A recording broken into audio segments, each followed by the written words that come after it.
Of course the angels dance. If not on the head of a pin, then maybe on the boardwalk along the ocean of stars. And they eat, hot and spicy, salsa, Tabasco, red peppers. They can munch for hours on cashews. Olives sit in bronze bowls on the cherry tables next to their canopy beds, and the solace of pillows swallows their sweet heads, and the quiet of silk lies across their happy backs. They know the altruism of material things. They want to say to us, we'll sleep next to you. Feel our soft and unimposing flutter across your shoulders, on your heartbroken feet. They want us to take, eat, to smell the wood, to run our fingers over the rim of every glass, give our eyes the chance to see the way the metal bends and serves its way into the black oval of the chair. They want us to feel the holiness of scratches where it itches, rubbing where it hurts. They want us to take long, steamy showers and a nap. They know how easily we follow directions, hook the red wire to the front of the furnace, fill in only the top half of the insurance form. But they have no manuals for joy. They can't fix anything we break. And they wonder why we never laugh enough. Why we don't know God is crazy for deep massage and loves to wail on his alto sax whenever they dance. Thank you for inviting me back. I couldn't get it to snow again today, so keep me from being terrified of you. Thank you, Valerie and Leslie, and thank you all for being here. When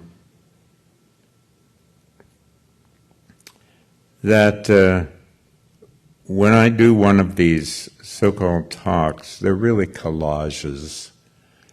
So if you get lost, you'll just be lost with me. That's okay.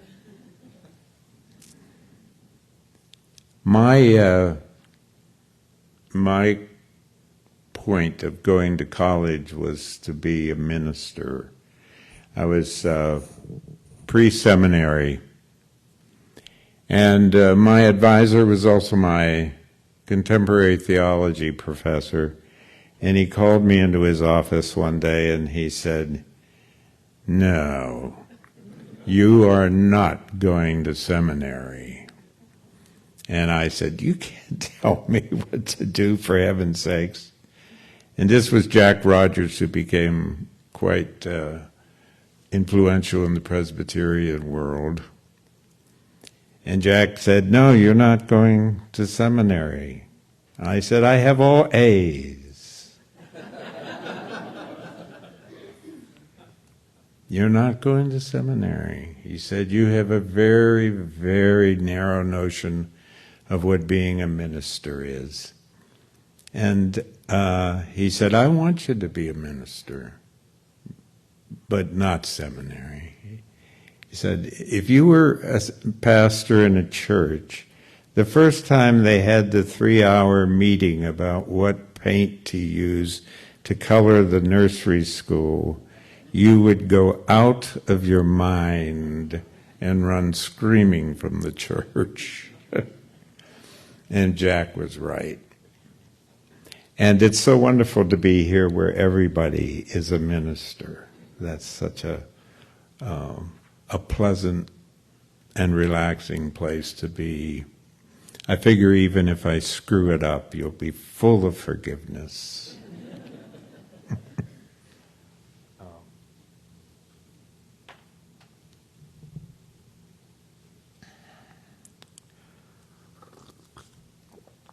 A question I carry with me always is, what does being religious require?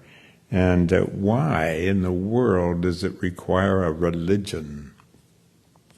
I just don't see the connection. I had tenure at Hope, otherwise they'd have gotten rid of me pretty fast. I faked them out for 7 years and then came out. Sometimes you have to be incredibly unethical in order to finally be ethical, you know.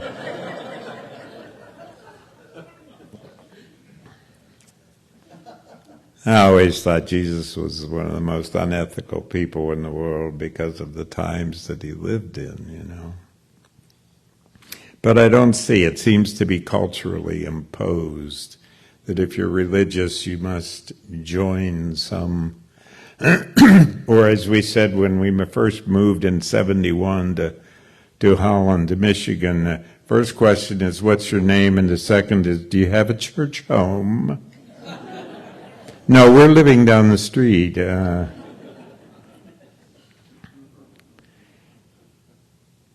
spent 5 stays in a total of 4 psychiatric hospitals because I believed there was something dangerously wrong with me, because I couldn't make sense of the word believe. I have never been able to connect believing with being religious. We had a youth minister when I was in high school named Jerry Kirk. Isn't that wonderful? He even had the last name Kirk. And he culted us, about 5 of us, and I was the most culted. The others recovered, and I never really recovered. We did everything he wanted, everything he said, and he was in a church, a United Presbyterian church. We prayed with him for 3 days a week, you know, to get all A's. And everything was, you had to say, you know, God, do you want me? God, do you want me to change the light bulbs? I mean, it was maddening. And it drove me mad. He abused us with the church. He created a cult. And to this day, there are times when I have small attacks of PTSD because of what he did in the name of saving us.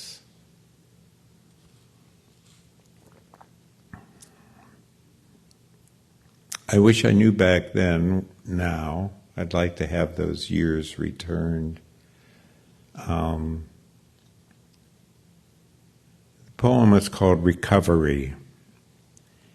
It was too many years after the shock to even care what chapter and verse it was that opened up the innocent synapse into trauma that now, without a sign, erupts when least expected. Why would frying eggs or driving past a deer dead by the road pull the trigger, pull it every time for 32 years? Why? Because of hellfire religion, the evangelical, the literal, the certainty, the words of Calvin, Paul, or Augustine.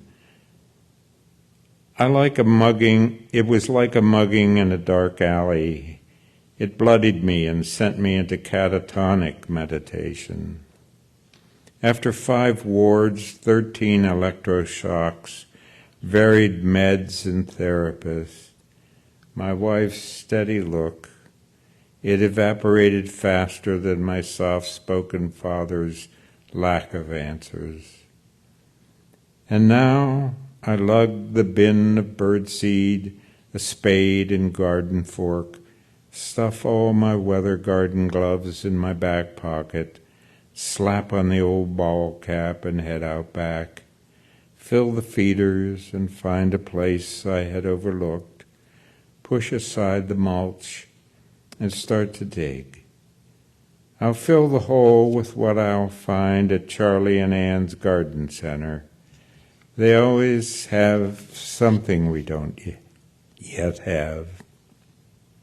And yet deciding without my partner's approval brings a leftover worry, up the back of my neck.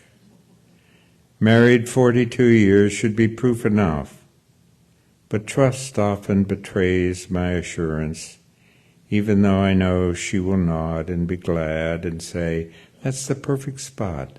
How did you see it? I never would have."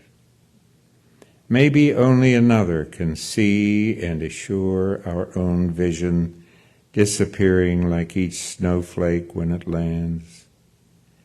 But it's spring, enacting its metamorphosis, and I will return from Charlie and Ann's, carrying several plants we don't have, and a flat of varied annuals to fill the empty spaces in each pot. Then, after making sure each hole is deep enough, I'll pat the soil and set each plant, fill in around it, replace the mulch, and rake it smooth around the stems. With luck, I won't have to water. The air signaling the gray of these clouds will soon bring rain. I would believe I've added something good to a world I was taught was only evil, and unafraid head back to the house to look out the window.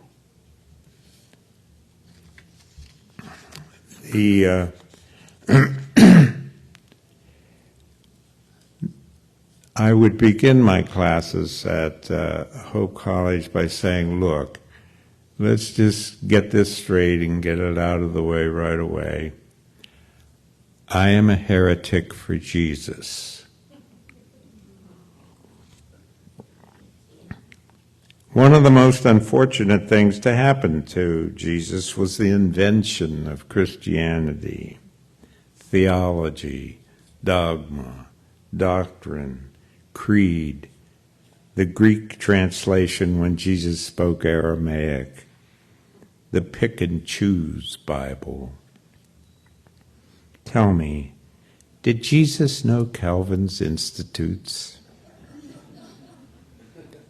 And what's the result of believing rather than listening? The poem's called On the Inhumane Hideaway of Objective Distance. And there is one of the many things that I think is more important than all these things that certain denominational, they're actually, we were talking earlier this morning, we really live in a country that's made of many countries, only these are called denominations. And we try not to have a war. We're getting close. On the inhumane hideaway of objective distance, my wife is at her spinning wheel. She first cleans, dries, and combs the fleece, then dyes the wool. She will spin yarn to make a shawl, stocking cap, socks. She disappears into her gentle quiet. I am a third of the way through reading 4 books, but I don't want to read any of them.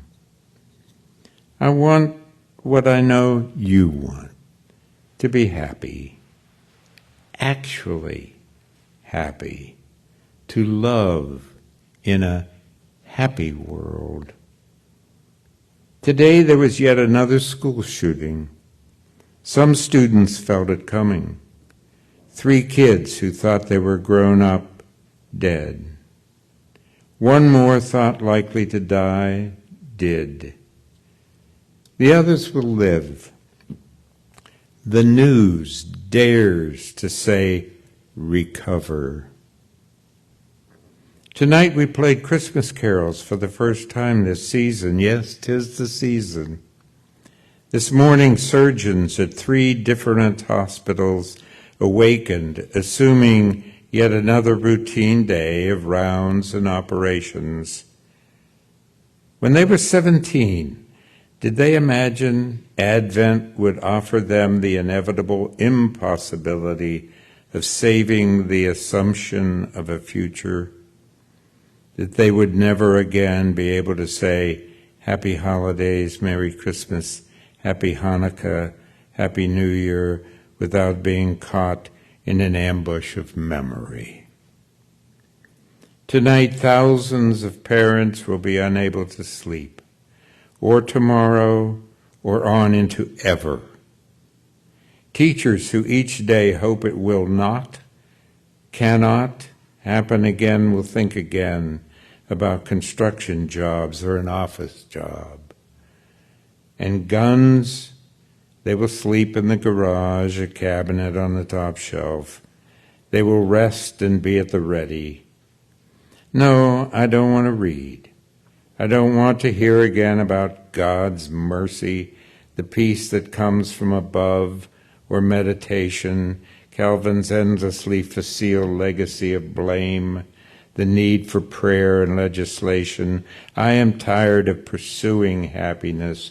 I want to breathe it in as ubiquitous as air. And while we're at it, I want the curriculum revised to teach sentimentality, that it is not any more false feeling than the unguarded synapses in the shooter's brain. Scholars, put away the safety of secondary sources. Sit with your students. Abandon the inhumane hideaway of objective distance. Throw open your hearts. Let sentiment break our shielded souls before another rifle and surgeon's words have to. My wife never asks for the meaning. She sits in silence at her wheel, twisting the lamb's wool into yarn, to knit whatever it takes to keep another warm. Our dog is asleep, head on his paws. The twin sister cats curl together. I'm not going to pick up my books. I'm going to begin to trim the tree, wondering how many 5-year-olds will sit on Santa's lap, and when he asks, "What do you want for Christmas?" will answer, "A gun."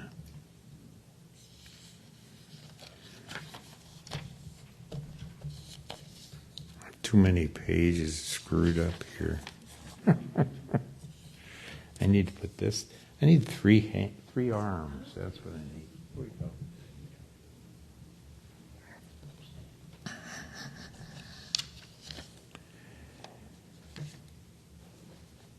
It's hard to be human. I didn't ask for anything I ended up getting blamed for. Did you ask for anger? Did you ask for hopelessness, grief, ignorance, envy? Of course not. But we get blamed for it. We're held responsible for it. It gets named sin. Do you know who Jesus paid the most attention to? Us, those backed against the wall. That's us. Consider the disciples. This is Bartholomew. Poor guy.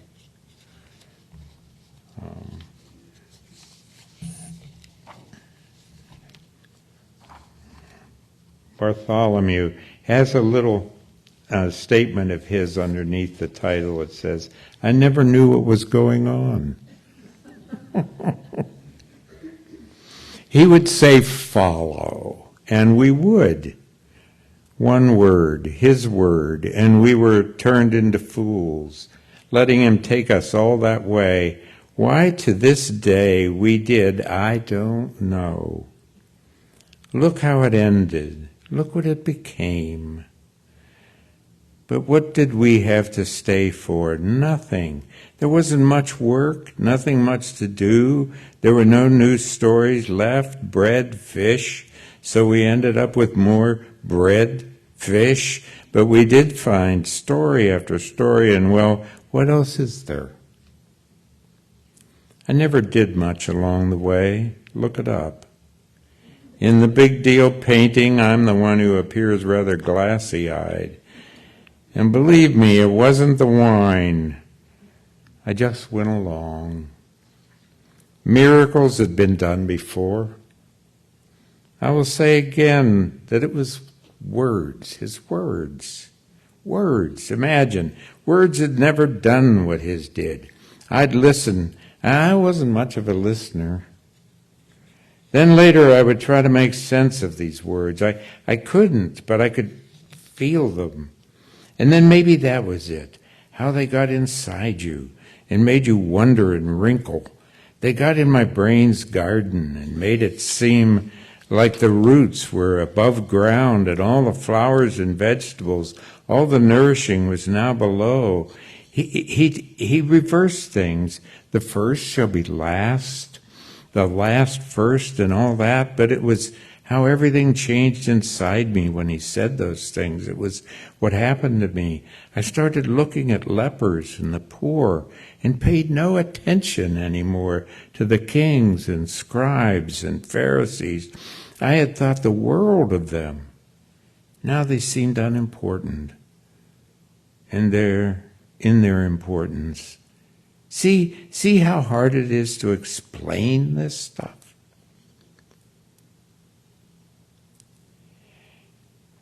You just started seeing everything with a new mind. You began to be drawn to a whole new world. And it was a world, like now, a world within a world. One drawing you in, the other imposing itself on you. Why am I telling you what you already know? Erosions, that's it. The reversal were erosions. And in what was left, I wanted to plant what didn't belong. Lilies in fields? You might say, okay, whatever. And yet words did become flesh, my flesh. And my flesh, my body, held a different kingdom. It's a place that's a children's place. Now most of what I know really doesn't matter. Labor doesn't, and money and reason, and, well, you make a list. He got me so confused.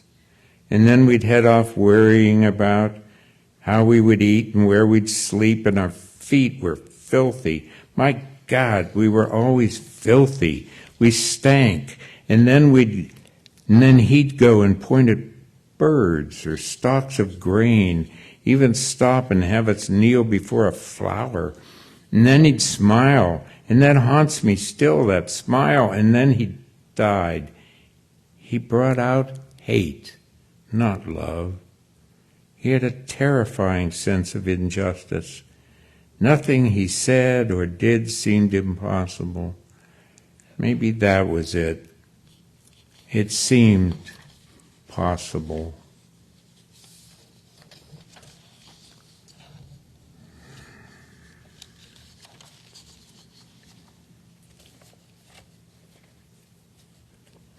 And then we're supposed to have a purpose. I need a drink. We're supposed to have a purpose and a meaning and be commended for having a work ethic, the Protestant work ethic. Well, let's consider what it's likely the most familiar parable, the Good Samaritan. Why did the first guys walk past? You know, you probably know. They had meaning. They had a purpose. They had important work. They had a work ethic. And who did stop? The guy hated for being not like us. The guy who had no purpose, meaning, work ethic. There was that ne'er-do-well who stopped, that one who had no direction, no purpose at all. Again, it was so hard to be human.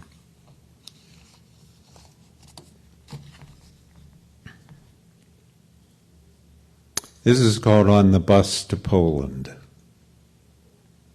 Where's Daddy? I don't know. Tell me why you don't know. I don't know why I don't know. When will we know? I don't know. I wish I did.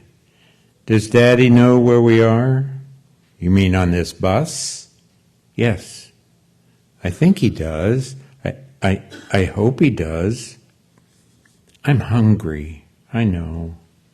I'm thirsty too. I know. Do we have anything? We will later. I hope. How much later? I don't know. Where are we going? A new country. Its name is Poland. Is it like where we live? Kind of. Are the people like us? I think so. Are they nice? I'm sure they must be. Does Daddy know we're going there? I think he does, yes. Will my friends be there when we get there? I'm hungry. I know you are. My friends, will they be there? I don't know. That would be nice. Did you bring Suzy? I did. Suzy's in that big bag. There are a lot of trees here. Yes, there really are. Believe? I will never be able really to understand believe, understand why it's important. And when you join, I remember I just walked away in the middle of joining a church as an adult when they said we had to say, I believe in the, and I just froze. Just froze. And I thought a lot about that, and I thought about why did I freeze? And I think it was because I realized there were things that were more important that I couldn't believe. There were things that were higher. There were things more important. And that's how it seems here. It seems as if this is maybe not seems, it is a group of people who simply realized that there were, you'd like to say, take the creed of I love instead of I believe, or I care.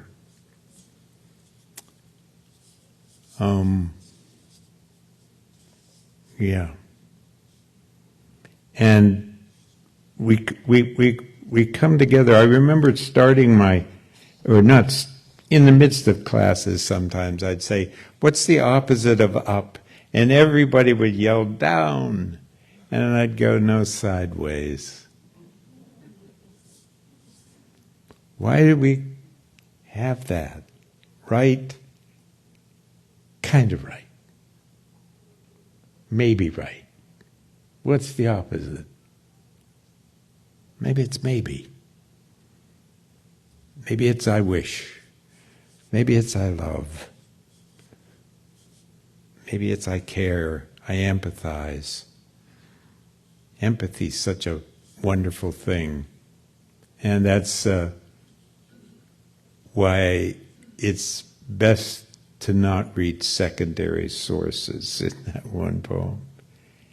And instead read the memoir, read the novel, listen to the music, listen to your music, listen to that Michigan girl.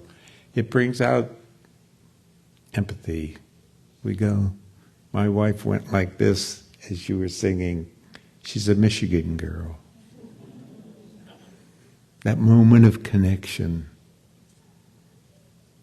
You know. So I'll finish with what I think really it is for me. And it feels like that in this room. Title of the poem is Let Us Break Bread Together on Our Knees. And the angel said unto thee, Go thou into your garden and plant creeping jenny, alyssum, sweet woodruff to crawl across the earth, and herbs to bring culinary alchemy into each and every meal, oregano, rosemary, lemon balm, chive, sage, and thyme. Then set deep into the soil 2 wisteria vines, 3 redbud trees, a butterfly bush, lupins, salvia, zinnias, 100 zinnias. Wait for the bees. Wait for the 20,000 kinds of bees, from bumble to honey to mason. Watch how they live in harmony, all humming as if they can trust one another. And the petals, stamens, the ways the flowers make their indifferent offerings of pollen. Be ever humble in your unknowing. Learn the intelligence of worm, vole, sparrow, spider, how none needs even a holy word to linger and work, becoming nothing more than what they are, under the benign disregard of sky, the unpredictable nonchalance of weather. Genuflect to the bees, that ye may eat of the fruit of the land. Thank you.